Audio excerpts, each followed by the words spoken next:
At 71, Pierce Brosnan recently reflected on how he has survived the deepest losses of his life with one simple word: faith. Raised Irish Catholic, he has often said that the church and his spiritual beliefs carried him through moments no one should have to endure. Long before fame, his life was shaped by abandonment and uncertainty. Born on May 16, 1953, in Drogheda, Ireland, he grew up without his father, who left when he was an infant. His mother moved to London for work when he was just 4, leaving him to be raised by relatives for 7 years. Passed from home to home, he learned early how to observe quietly, adapt quickly, and guard his emotions. At 11, he reunited with his mother in Scotland after she remarried, and not long after, a trip to the cinema to watch Goldfinger changed his life. Watching James Bond on screen, confident, controlled, fearless, gave him a vision of the man he wanted to become. He studied art in London before stumbling into acting, training intensely at Drama Centre London and pushing through financial hardship and brutal instruction. Small theatre roles led to brief film appearances, including parts in The Mirror Cracked and The Long Good Friday. His big break came unexpectedly when he auditioned for a minor role on the TV series Remington Steele but was instead cast as the charming lead. The show became a hit in America, turning the young Irish actor into an international star and sparking immediate speculation that he could be the next Bond. Even Bond producer Albert "Cubby" Broccoli took notice. Yet contract complications cost him the role in the 1980s, and it would be years before destiny circled back.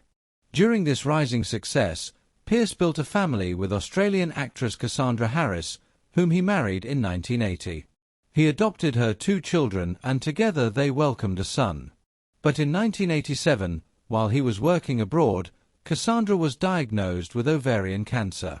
What followed were 4 devastating years of surgeries and chemotherapy. Pierce stood beside her through every treatment, calling himself the quiet partner, helpless but devoted. She died in December 1991 at just 43 years old. Her death shattered him, leaving him to raise 3 children alone while carrying a grief he later described as life-altering. In 1994, he was finally cast as Bond, debuting in GoldenEye. The film revived the franchise and became a global success, eventually followed by Tomorrow Never Dies, The World Is Not Enough, and Die Another Day. His era of Bond earned over $1 billion worldwide and reintroduced 007 to a new generation. Yet behind the tuxedo and action sequences, he was still grieving. Then in 2013, tragedy struck again.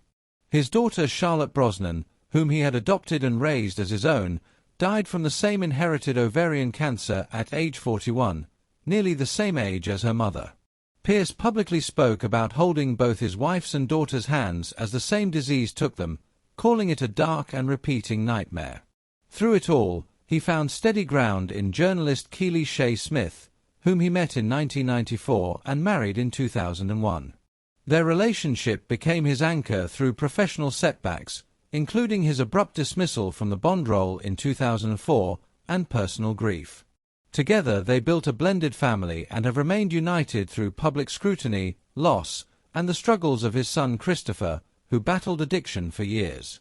Pierce has often defended his family fiercely, choosing loyalty over image and love over Hollywood expectations.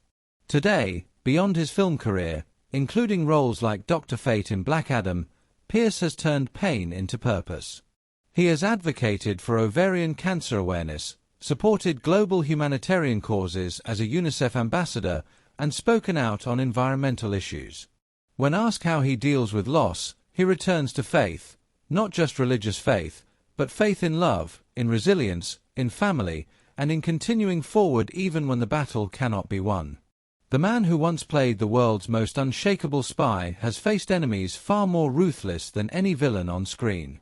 And while he could not save the people he loved, he has chosen to honor them by living fully, loving fiercely, and fighting quietly for others who face the same silent disease.